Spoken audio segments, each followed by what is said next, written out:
June 6, 1944, 6:30 a.m., Omaha Beach, Normandy.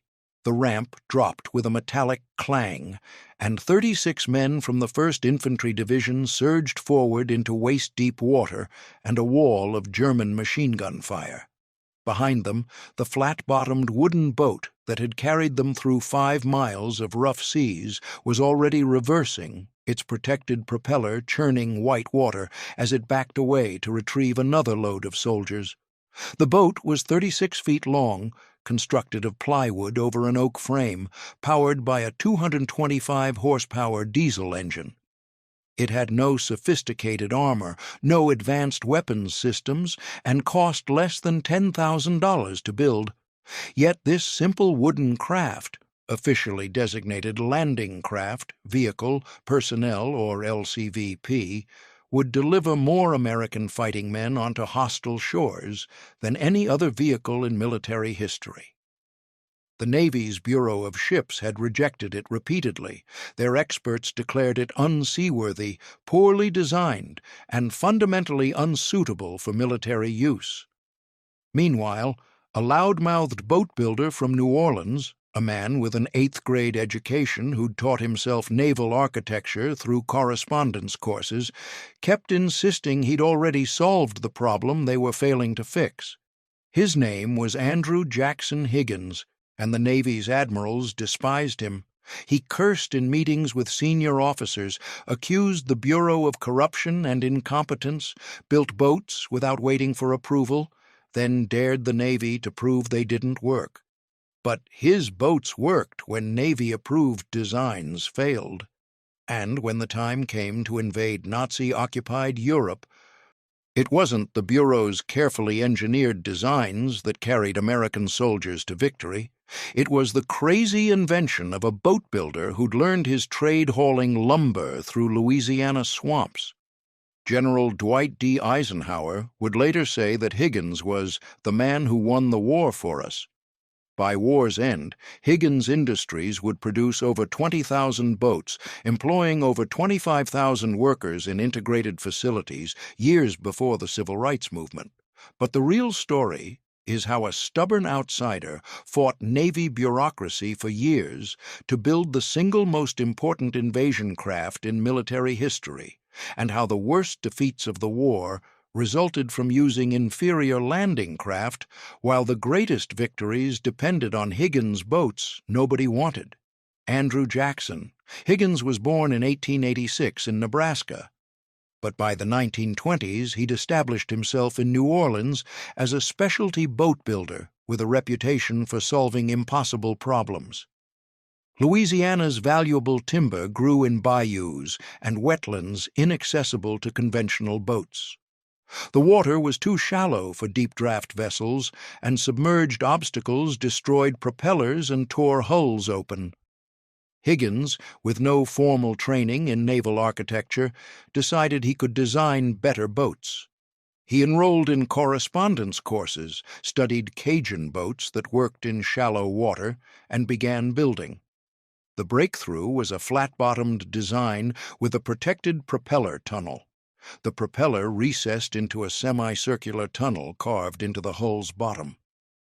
This protected the propeller from damage while allowing the boat to operate in as little as 18 inches of water and power over sandbars that would ground conventional craft.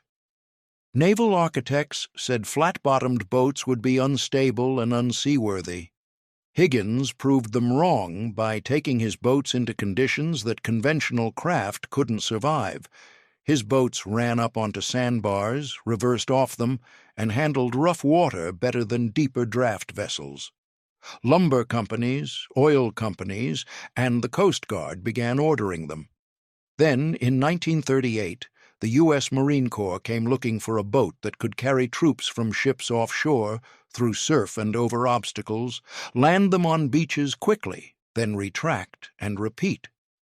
The Navy's Bureau of Ships had been working on the problem for years with limited success. Their designs were heavy, expensive, and prone to broaching, turning sideways in surf and capsizing. Higgins showed up uninvited with a boat he'd already built. It was 36 feet long, constructed primarily of plywood over oak framing, featured his protected propeller tunnel, and could beach itself, then back off without turning around. What it lacked was a bow ramp. Troops had to climb over the sides to disembark. In 1939, tests at Norfolk, Higgins's boats outperformed everything the Bureau submitted. They handled rough water, beached themselves reliably, and proved far more capable than Navy-approved designs. But the Bureau rejected Higgins's boats anyway, citing various deficiencies, including the lack of a bow ramp. They awarded contracts to established shipyards instead. Higgins exploded. He accused the Bureau of corruption, claimed they were protecting contracts with established shipyards rather than selecting the best design, and made it clear he thought the admirals were incompetent. The Navy banned him from future competitions. The Bureau of Ships represented the naval establishment, career officers and civilian engineers with decades of relationships with major East Coast shipyards. Higgins was an outsider from Louisiana who built boats in a city with no naval shipbuilding tradition. His company was small, his methods were unorthodox, and his personality was abrasive. More significantly, accepting Higgins's boats meant admitting the Bureau had wasted years and substantial money developing inferior designs. It meant canceling contracts with politically connected shipyards and dealing with a contractor who'd already proven he wouldn't follow orders or show proper deference. But by 1941, the crisis was undeniable. The Marine Corps, impressed by Higgins' boats and frustrated by Bureau failures, began purchasing them through discretionary funds. Then Higgins saw photographs of Japanese landing craft with bow ramps and had his breakthrough. He designed a bow ramp and welded it onto his existing boat design. The ramp, constructed of quarter-inch steel plate, was hinged at the bottom and held up by cables. When the boat beached, releasing the cables dropped the ramp forward, creating a 5-foot-wide exit that troops could run down in seconds. Higgins retrofitted several boats, demonstrated that troops could disembark in under 30 seconds, and offered to build as many as needed at $10,000 each. The Marine Corps ordered 50 boats in June 1941, bypassing the Bureau entirely. Furious, the Bureau demanded official testing. In August 1941, the tests were brutal. Higgins' boats performed flawlessly in conditions that destroyed Bureau-approved craft. Even the Bureau couldn't ignore results this decisive. In September 1941, they issued Higgins a contract for 1,000 boats. 3 months later, Pearl Harbor was attacked. The United States was at war, and suddenly the military needed landing craft by the thousands. In January 1942, Higgins Industries employed 500 workers. By end of 1943, the company employed over 25,000 workers across 8 plants and was producing more landing craft than all other American manufacturers combined. Higgins accomplished this by treating boats like automobiles. While traditional shipyards built boats one at a time using skilled craftsmen, Higgins adopted assembly line production. He broke construction into sub-assemblies that could be built simultaneously by semi-skilled workers, then brought together for final assembly. This allowed him to train new workers in weeks rather than years. He used materials that didn't require special skills, marine plywood over wooden frames with minimal metal components. And he integrated his workforce years before civil rights legislation, employing African Americans and women alongside white men at equal pay. This wasn't idealism. Higgins needed workers and didn't care about race or gender if they could do the job. The production numbers were staggering. In 1942, Higgins delivered 2,472 boats. In 1943, 12,964 boats. At peak production in 1944, the company completed more than 700 boats per month, 1 boat every 90 minutes around the clock. The LCVP's design made it effective beyond simple transportation. The boat was 36 feet long with a 10-foot, 10-inch beam. Empty weight was 18,000 pounds. Fully loaded with 36 troops or a vehicle, displacement reached 36,500 pounds. The 225-horsepower gray marine diesel provided cruise speeds of 9 knots and maximum speeds approaching 12 knots. The protected propeller tunnel allowed operation in 3 feet of water and protected the propeller from damage when grounding on beaches. The bow ramp dropped forward in seconds, creating a stable exit that troops could charge down at full speed. 2 .30-caliber machine guns provided suppressive fire during approaches. Steel armor plates protected troops from frontal fire, though the sides remained open. Additional armor would have reduced cargo capacity and made the boat slower. The result was a craft optimized for its mission. Get men from ships to beaches quickly, survive the approach through rough water and hostile fire, deploy troops in seconds, then extract and repeat. The LCVP wasn't designed for extended combat. It was a taxi that could navigate conditions no other craft could handle. June 6, 1944, began in darkness for men of the 1st and 29th Infantry Divisions preparing to assault Omaha Beach. They climbed down cargo nets into Higgins boats, rolling in 6-foot swells, most of them seasick and terrified. The 5-mile run to shore took over an hour through waves that broke over the bows and flooded the well areas despite frantic bailing. As dawn broke and boats approached shore, German defensive fire began. Artillery shells raised waterspouts among the craft. Machine gun fire punched through plywood hulls. Some boats took direct hits and disintegrated. Others kept coming despite damaged engines and flooding hulls. At 6:30 a.m., the first wave beached at Omaha and dropped their ramps. The troops charged into a killing zone. German machine guns from fortified positions on the bluffs caught Americans in interlocking fields of fire. Men fell on the ramps, on the beaches, in the water. Those who made it off the boats found themselves pinned down with no cover, while German fire poured from positions that should have been destroyed, but weren't. Omaha Beach became the costliest D-Day landing, approximately 2,400 American casualties. But the Higgins boats performed exactly as designed. They got troops through rough seas and German fire to the beaches. They survived groundings, near misses from artillery, and direct hits from machine guns. When boats were destroyed, neighboring craft picked up survivors and continued toward shore.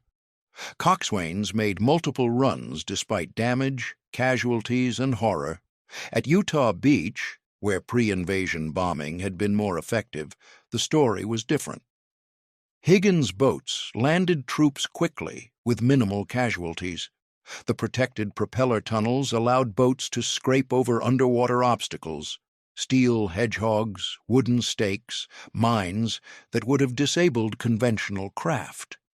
By nightfall, approximately 156,000 Allied troops were ashore in Normandy. Thousands of Higgins boats had made multiple trips, delivering not just troops but vehicles, ammunition, supplies, and reinforcements. The boats operated continuously despite casualties, damage, and exhausted crews. The D-Day landings, the largest amphibious invasion in history, succeeded because of brave troops, naval gunfire support, air superiority, and operational planning.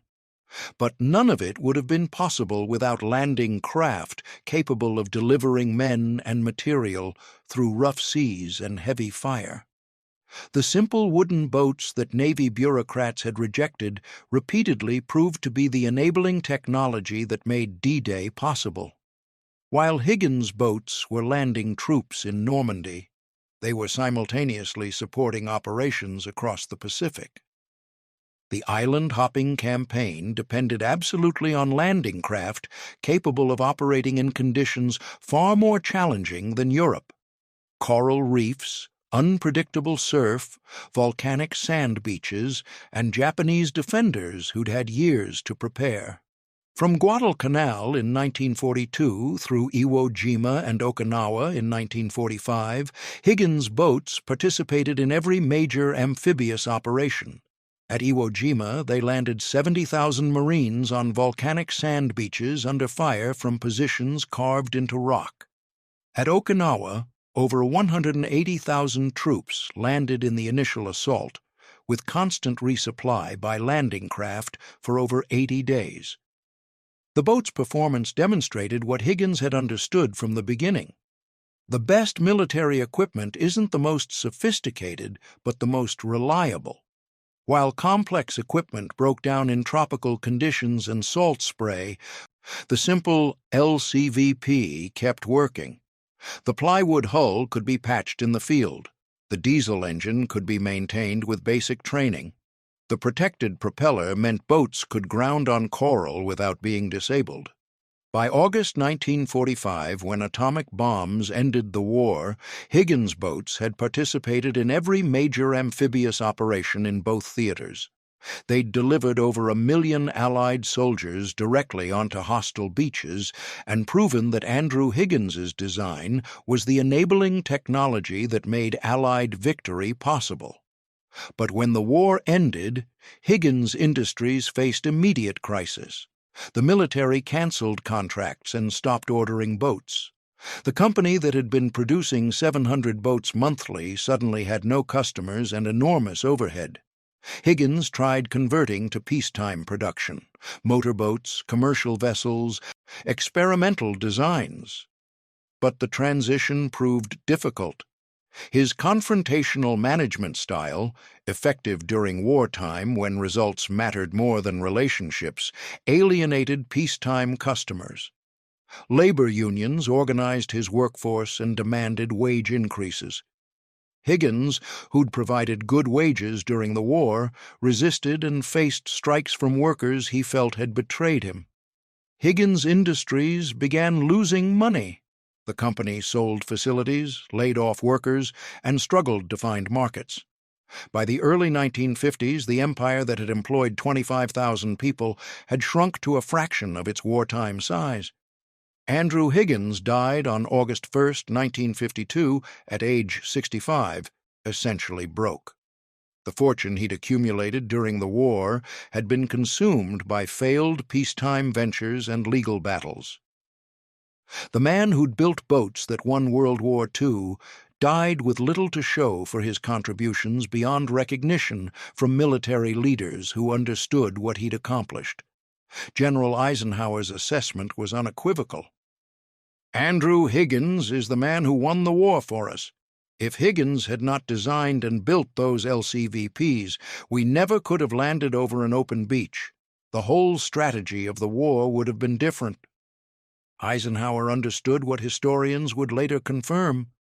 Allied strategy in World War II depended absolutely on the ability to conduct amphibious operations. Without effective landing craft, the Allies couldn't invade North Africa, Sicily, Italy, or France. They couldn't conduct the island-hopping campaign in the Pacific. The LCVP wasn't just a boat, it was an enabling technology that made Allied strategy viable.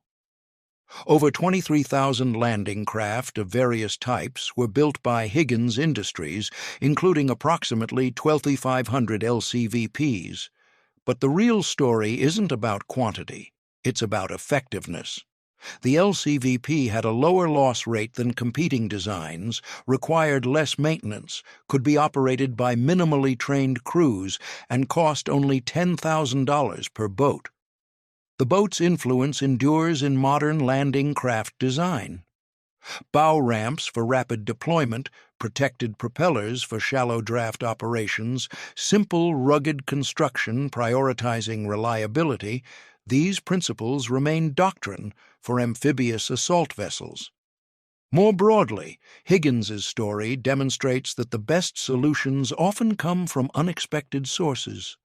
A boat builder with an 8th-grade education solved problems that Navy engineers with advanced degrees couldn't crack. bureaucratic resistance to new ideas blocked innovations that were more effective than approved alternatives. And sometimes the right person to solve a problem is the one willing to tell experts they're wrong and prove it by building something that works. Today, surviving Higgins boats are displayed in museums across America. The National WWII Museum in New Orleans features restored LCVPs and exhibits about the man who designed them. The museum's location is fitting. The city where Higgins Industries once dominated the waterfront now preserves the memory of the war those boats helped win. The tragedy is that Higgins died broke and largely forgotten outside military circles. The confrontational style that let him overcome bureaucratic resistance during wartime alienated peacetime customers. The demand for landing craft disappeared with the war's end. The Navy bureaucrats he'd fought outlasted him, but the boats endured. The LCVPs that stormed beaches across 2 theaters, that delivered over 1 million Allied soldiers onto hostile shores, proved that sometimes the crazy idea from the impossible personality is exactly what wins wars. Andrew Jackson Higgins built boats that won World War II. He fought bureaucrats, ignored regulations, employed workers others wouldn't hire, and behaved like every administrator's nightmare. But his wooden boats, built in New Orleans by an integrated workforce years ahead of its time, carried American soldiers to victory on beaches across the world. When the ramps dropped on D-Day and troops charged onto Omaha Beach, they were riding in boats that Navy bureaucrats had tried to prevent from being built. When Marines landed on Iwo Jima and Okinawa, they were delivered by craft that procurement officers had rejected as unsuitable. Andrew Higgins died in 1952, broke and largely forgotten. But his boats had already secured his legacy. He was the man who won the war for us. Sometimes the most important innovations come from the least expected sources. Sometimes bureaucrats are wrong and the loud-mouthed outsider is right. And sometimes winning wars requires not the most sophisticated weapons, but the simplest tools that actually work when lives depend on them. The Higgins boat proved all of this, and the beaches of Normandy, Sicily, Okinawa, and dozens of other landing sites prove it still.